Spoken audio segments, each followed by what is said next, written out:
स्वागत करता हूँ आप सभी लोग का अपने YouTube चैनल पे। आज से मैंने निर्णय लिया है कि प्रतिदिन रात 8 बजे एक मॉक टेस्ट आप लोग के लिए अपलोड कर दूँ ताकि आपको एग्जामिनेशन में मदद मिल सके। तो आज ही से मैंने शुरू किया है और अलग-अलग जीएस के प्रश्नों पे लगातार मैं मॉक टेस्ट डालता रहूँगा। कभी हिस्ट्री का, पॉलिटी का, ज्योग्राफी का, साइंस का, करंट अफेयर्स इत्यादि का। तो मैं डालता रहूँगा अलग-अलग संदर्भों में। आप लोग उसको बनाते रहिएगा और आप लोग सुझाव भी दीजिएगा कि किस-किस एग्जामिनेशन की तैयारी कर रहे हैं ताकि उसके लिए जो वीडियो है, कंटेंट हो वो प्रोवाइड कराया जा सके। तो ज़रूर से हिंट कीजिएगा उसमें। और ऐसे लोग जो मेरे चैनल पे नए हैं वो मेरे चैनल को सब्सक्राइब भी कर लेंगे और साथ ही टेलीग्राम का ये जो ग्रुप लिंक है उसको ज्वाइन भी कर लीजिएगा। डिस्क्रिप्शन बॉक्स में 2 टेलीग्राम ग्रुप का लिंक मैंने डाला है, दोनों को ज्वाइन कर लीजिएगा। और अब बनाइए पहले नंबर के सवाल पे। फर्स्ट क्वेश्चन मैंने पूछा है, खाद्यान्नों की कृषि सर्वप्रथम प्रारंभ हुई थी नवपाषाण काल में, मध्यपाषाण काल में, पुरापाषाण काल में या फिर प्रोटो ऐतिहासिक काल में। ये सब इतिहास की बेसिक प्रश्न है जिसकी चूंकि मैंने शुरुआत ही किया इसी कारण से बहुत आसान आसान प्रश्नों से मैंने शुरू किया है। तो आप लोग इसको बनाइएगा, सारे एग्जामिनेशन में काफ़ी इंपॉर्टेंट होगा, किसी भी पीसीएस में बहुत हेल्पफुल ये सब करेगा और अदर एग्जामिनेशन में भी काफ़ी लाभदायक आपके लिए रहेगा। तो पहला प्रश्न मैंने पूछा है, इसका आंसर बताइए। तो खाद्यान्नों की कृषि सबसे पहले हुई थी नवपाषाण काल में। बहुत आसान सवाल मैंने पूछा था और नवपाषाण काल के 3 आप आविष्कार जरूर याद रखेंगे या 3 महत्वपूर्ण उपलब्धियां जरूर याद रखिएगा। एक तो कृषि की जो शुरुआत है वो हो गया। जैसे ही कृषि की शुरुआत हो गई है तो अब मनुष्य एक स्थान पर रहना शुरू कर देता है। तो स्थायी जीवन की जो शुरुआत होती है वो नवपाषाण काल में ही शुरुआत होती है। अब जैसे ही स्थायी जीवन या कृषि का आविष्कार हो गया तो जो कृषि उत्पाद है उसको बनाने पकाने के लिए बर्तनों का जो आविष्कार है वो भी नवपाषाण काल में ही होता है। अब देखिए, बर्तन बनाने की जो कला है जिसको हम लोग कहते हैं कुंभकारी, तो कुंभकारी का जो प्रचलन होता है वो नवपाषाण काल में शुरू हो जाता है। कुंभकारी मतलब बर्तन बनाने की कला। तो इसको आप लोग जरूर से याद रखेंगे कि कुंभकारी की शुरुआत होती है नवपाषाण काल में ही। स्थायी जीवन के प्रमाण किस काल में दिखाई देने शुरू हो गए थे? तो नवपाषाण काल में ही, है ना। और कृषि भी, इसका जो काल है वो अलग अलग संदर्भों में अलग अलग बताया जाता है। जैसे वेद में बताया गया कि 9000 ईस्वी पूर्व ये पुराना काल है, किताबों में 4000 ईस्वी पूर्व लिखा जाता है ना। इसको एकदम से आप ध्यान रखेंगे। सेकंड क्वेश्चन मैंने पूछा कि एक उन्नत जल प्रबंधन व्यवस्था का साक्ष्य प्राप्त हुआ है आलमगीरपुर से, धौलावीरा से, लोथल से या फिर काली बंगा से। ये सिंधु घाटी सभ्यता का ये प्रश्न मैंने पूछा है। सिंधु घाटी सभ्यता अक्सर एग्जामिनेशन में पूछे जाते हैं, जरूर से इसको बनाइएगा। तो इसका उत्तर है ऑप्शन बी, धौलावीरा। तो उन्नत जल प्रबंधन व्यवस्था यानी कि जो ड्रेनेज सिस्टम उसका जो साक्ष्य है, सैंपल है, वो धौलावीरा से प्राप्त हुआ है। और धौलावीरा गुजरात में स्थित है, इसको जरूर से ध्यान रखेंगे, गुजरात में स्थित है। और जैसे ही यहाँ पे खुदाई होती है तो उस समय सिंधु घाटी या सिंधो कालीन नगर अवशेष का एक बहुत ही उन्नत जल प्रबंधन व्यवस्था का यहाँ पे साक्ष्य मिलता है। और इस स्थान से यानी कि धौलावीरा से 2 नदियां बहती थी। ये अभी तक पूछा नहीं गया बीपीएससी या अदर एग्जामिनेशन में। तो मनहर और मंसर को जरूर याद रखेंगे। ये भी पूछा जा सकता है कि मनहर और मंसर किस काल में 2 नदियां प्रवाहित होती थी या इसकी चर्चा किस काल के समय की गई है। तो सिंधु घाटी सभ्यता को जरूर याद रखिएगा। धौलावीरा से मनहर और मंसर नामक 2 नदियां बहती थी। और इम्पोर्टेंट हो सकता है धौलावीरा में कि यहाँ पे पॉलिशदार जो श्वेत पाषाण खंड यानी कि जो चट्टान का टुकड़ा है, तो पॉलिशदार पत्थर का टुकड़ा यहाँ पे प्राप्त हुआ है। इसके अलावे यहाँ पे एक स्टेडियम या प्लेग्राउंड जिसको हम लोग कहते हैं उसका भी साक्ष्य नमूना मिला है। तो स्टेडियम भी आप लोग ध्यान रखेंगे। इसके अलावे एक जो सूचना पट अभिलेख है, तो एक अभिलेख की भी प्राप्ति यहाँ से यानी कि धौलावीरा से हुई है। और इसके अलावे एक नेवला, नेवला जो कि जानवर है, तो नेवला को भी याद रखिएगा। नेवला के पत्थर की मूर्ति भी यहाँ से प्राप्त होती है। तो धौलावीरा के संदर्भ में यानी कि उन्नत जल प्रबंधन के साथ साथ ही पॉलिशदार पत्थर याद रखिएगा, स्टेडियम की प्राप्ति याद रखिएगा, एक अभिलेख जो कि सूचना पट में काम आता था वो, और एक नेवले की मूर्ति प्राप्त हुई है, इसको जरूर से याद रखेंगे। अब देखिए, लोथल भी बड़ा इंपॉर्टेंट हो जाता है। लोथल जो कि गुजरात में ही है और ये एक महत्वपूर्ण नदी भोगवा नदी के तट पे स्थित था, इसको याद रखिएगा। और यहाँ पे एक डॉकयार्ड यानी कि जो जहाँ पे जहाँ पे जो बंदर जो जलयान है उनका मरम्मत किया जाता है। तो लोथल डॉकयार्ड या जो बंदरगाह है उसके साक्ष्य यहाँ पे प्राप्त हुए हैं। गोदीवाड़ा जिसको हम लोग कहते हैं। इसके अलावे मृदभांड की भी प्राप्ति होती है और 3 युग्मित समाधियां भी यहाँ पे मिला है ना।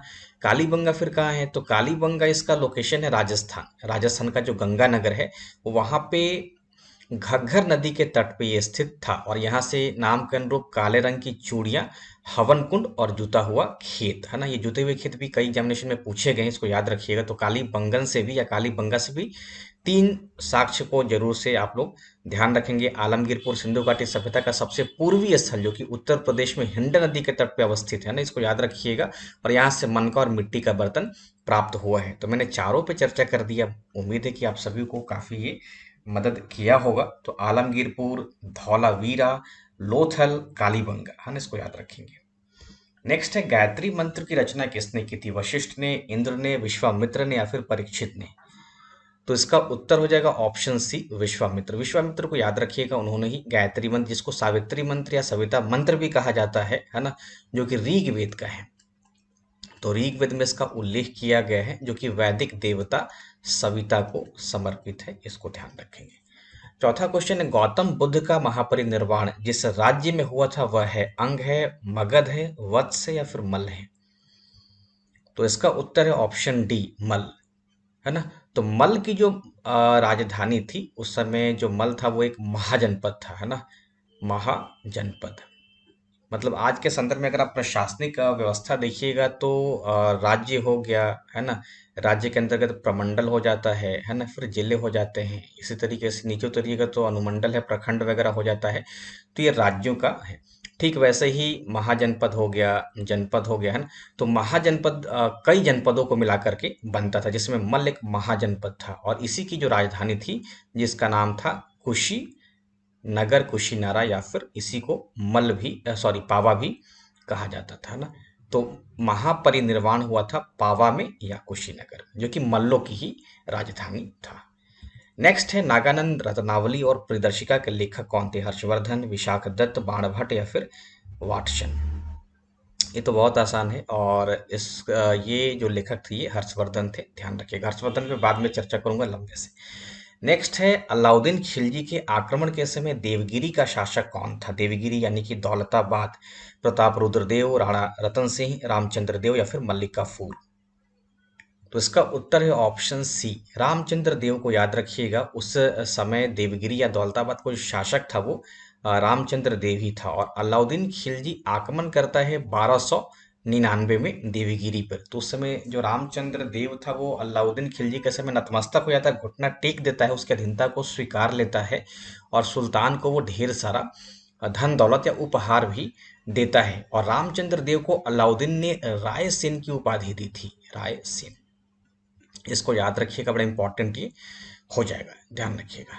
नेक्स्ट पूछा गया है, सल्तनत काल में जवाबित का संबंध किससे था। राज्य के कानून से, मनसब प्रणाली को नियंत्रित करने वाले कानून से, टकसाल से संबंधित कानून से या फिर कृषि संबंधित कर से। तो जवाबित का संबंध था राज्य के कानून से, है ना, इसको याद रखिएगा। और राज्य का कानून का मतलब क्या हो गया, लॉ ऑफ स्टेट। मतलब जो कोई शासक देश काल परिस्थिति के अनुसार प्रशासनिक सुविधाओं के लिए कोई कानून बनाता है तो वो कानून लॉ ऑफ स्टेट या फिर जवाबित कहलाता है ना, ध्यान रखिएगा। और फिर है कि सल्तनत काल क्या हो गया, तो सल्तनत काल मतलब होगा कि 1206 यानी कि कुतुबुद्दीन ऐबक से लेकर के 1526। तो 1206 से लेकर 1526 तक भारत पे या दिल्ली के आसपास के इलाकों में 5 वंश के सुल्तानों ने शासन किया था। इसे दिल्ली सल्तनत या सल्तनत ए हिंद या सल्तनत दिल्ली भी कहा जाता है। इसी को याद रखिएगा, मतलब 5 वंशों ने यहाँ पे शासन किया था। नेक्स्ट है, चित्तौड़ का कीर्ति स्तंभ निर्मित हुआ था किसके शासनकाल में, राणा हमीर के शासनकाल में, राणा कुंभा, राणा रतन सिंह या फिर राजा संग्राम सिंह। इसका उत्तर है ऑप्शन बी, राणा कुंभा। तो राणा कुंभा को याद रखिएगा, जो कि चित्तौड़गढ़ यानी कि राजस्थान में ये लोकेटेड है ना। और इसका निर्माण किया था महाराणा कुंभा ने। तो राणा कुंभा ने 1448 ईस्वी में इसका निर्माण किया था, और इसको विजय स्तंभ भी कहा जाता है। तो विजय स्तंभ जो कि 7 मंजिला था। नेक्स्ट है, निम्नलिखित में से किसने दिल्ली के 7 सुल्तानों का शासनकाल देखा था। अमीर खुसरो, शेख निजामुद्दीन औलिया, ख्वाजा मोइनुद्दीन चिश्ती या फिर ए और बी दोनों। उत्तर इसका ऑप्शन डी, ए और बी दोनों, यानी कि अमीर खुसरो ने भी 7 सुल्तानों का शासनकाल देखा था और निजामुद्दीन औलिया ने भी 7 सुल्तानों का शासनकाल देखा था। बड़ा इंपॉर्टेंट ये हो जाएगा, खास करके बीपीएससी छत्तीसगढ़ में 5 ऑप्शन होता है उस संदर्भ में। नेक्स्ट है इंग्लैंड की रानी एलिजाबेथ प्रथम का समकालीन भारतीय राजा था अकबर, शाहजहां, औरंगजेब या फिर बहादुर शाह। इसका उत्तर है ऑप्शन ए अकबर, बहुत आसान। नेक्स्ट है अकबर ने बंगाल तथा बिहार को मुगल साम्राज्य में मिलाया था 1590 में, 1575 में, 1576 में या 1572 में। तो औरंगजेब ने बंगाल तथा बिहार को मुगल साम्राज्य में 1576 में मिला लिया था। नेक्स्ट है निम्नलिखित में से किस मुगल बादशाह का 2 बार राज्याभिषेक हुआ था? अकबर का, जहांगीर का, शाहजहां का या फिर औरंगजेब का? इसका उत्तर है ऑप्शन डी, औरंगजेब का 2 बार राज्याभिषेक हुआ था। तो एक बार हुआ था 1658 में और एक बार हुआ था 1659 में। तो आगरा पे जैसे ही औरंगजेब कब्जा करता है 1658 में, तो जल्दीबाजी में वो अपना राज्याभिषेक कराता है। नाम बड़ा लंबा ये रखा था, तो 1658 में औरंगजेब के ही नाम से वो अपना जो राज्याभिषेक है वो करवा लेता है और उसके बाद दरअसल दिल्ली में 1659 में वो कराता है। नेक्स्ट, 2 अस्पा और सिंह अस्पा प्रथा किसने शुरू की थी? अकबर ने, जहांगीर ने, शाहजहां ने या फिर औरंगजेब ने? तो 2 अस्पा और सिंह अस्पा की जो शुरुआत होती है वो जहांगीर के समय होती है। जैसे मान लीजिए कि कोई पद है, उस पद की वैल्यू बढ़ाए यानी मतलब बिना प्रमोशन किए हुए कुछ निर्धारित घोड़े जो थे वो ज्यादा रखने होते थे, तो इसी का नाम किया गया सिंह अस्पा और 2 अस्पा। तो 2 अस्पा का मतलब हो गया कि अब उसका जो पहले घोड़े रखने की क्षमता थी अब उससे वो दुगना रखेगा और सिंह अस्पा में 3 गुना रखेगा, है ना। तो इसी में कहा गया था कि जो मनसबदार हैं जिनको 2 अस्पा की जिम्मेदारी दी गई है या पदवी दी गई है, तो वो अपने सवार पद से दुगना घोड़ा रखेगा और सिंह अस्पा में अपने सवार पद से 3 गुना वो घोड़ा रखेगा, है ना। इसको ध्यान रखिएगा, मतलब इसमें बिना प्रमोशन का ही था। मुगल सम्राट जिसने सर्वाधिक संख्या में हिंदू अधिकारियों की नियुक्ति की थी उसका नाम क्या है? अकबर, हुमायूं, औरंगजेब या फिर शाहजहां? जिसका उत्तर है ऑप्शन सी, औरंगजेब के समय सबसे ज्यादा हिंदू अधिकारियों की संख्या थी। नेक्स्ट है मुगल काल में जनपद क्या कहलाता था? इक्ता, सरकार, तर्क या फिर सूबा? तो ये कहलाता था सरकार, ठीक है। नेक्स्ट है भारत में अंग्रेजों ने प्रथम मदरसा कहाँ स्थापित किया था? कोलकाता, मद्रास, मुंबई या फिर अलीगढ़? तो भारत में अंग्रेजों ने प्रथम मदरसा स्थापित किया था 1781 में वॉरेन हेस्टिंग्स के समय, है ना, कोलकाता में किया गया था। कोलकाता को याद रखेंगे। और इस मदरसे में जो फारसी विषय था या फारसी साहित्य था, अरबी अरबी, है ना, और मुस्लिम कानून वगैरह की पढ़ाई करवाई जाती थी। और जैसे ही पढ़ाई संपन्न हो जाती थी तो यहाँ से जो छात्र निकलते थे वो दरअसल ट्रांसलेटर का काम करते थे, दुभाषी जिसको कहा जाता है, तो दुभाषी वगैरह का काम करते थे, साहित्यिक जानकारी देते थे, इन सब का महत्व था उस समय। नेक्स्ट, निम्नलिखित में से किसने कालिदास की प्रसिद्ध रचना अभिज्ञान शाकुंतलम का पहली बार अंग्रेजी में अनुवाद किया? Charles Wilkins, Henry Cole, William Jones या फिर डेराजी? इसका उत्तर है ऑप्शन सी, विलियम जोन्स। तो सर विलियम जोन्स ने वॉरेन हेस्टिंग्स के समय कालिदास की अभिज्ञान शाकुंतलम का अंग्रेजी में अनुवाद किया था, है ना। नेक्स्ट है मैकाले संबंधित है सती प्रथा से, अंग्रेजी शिक्षा से, सती प्रथा की समाप्ति से या फिर स्थायी बंदोबस्त से? इसका उत्तर है ऑप्शन बी, मैकाले अंग्रेजी शिक्षा से संबंधित था। नेक्स्ट है बंगाल को मुगल साम्राज्य से पृथक कर स्वतंत्र किसने किया? मुर्शीद कुली खान ने, सादत खान ने, सरफराज खान ने या फिर अलीवर्दी खान ने? तो ये किया गया था मुर्शीद कुली खां के द्वारा। नेक्स्ट पूछा गया है कांग्रेस की स्थापना ब्रिटिश सरकार की पूर्व निश्चित गुप्त योजना के अनुसार की गई, यह किस पुस्तक में लिखा गया है? नवजीवन में, इंडिया टुडे में, the poverty and un-British rule in India में या फिर डिस्कवरी ऑफ इंडिया में?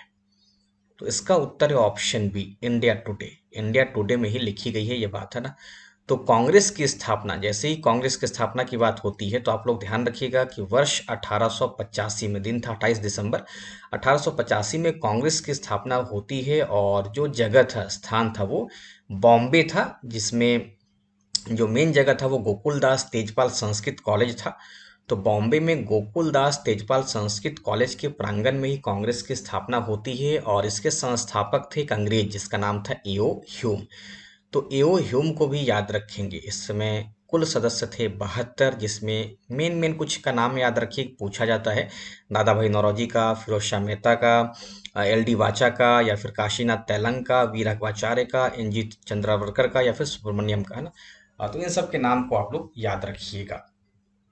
तो इस तरीके से इतिहास का मैंने ये सेशन कंप्लीट किया। 20 सवालों पे मैंने बारीकी से डिस्कशन भी करा है। आप लोगों को अच्छा लगा होगा। कमेंट बॉक्स में अपने सुझाव दीजिएगा। मुलाकात होगी फिर कल रात 8 बजे आप लोगों से। बहुत बहुत शुक्रिया।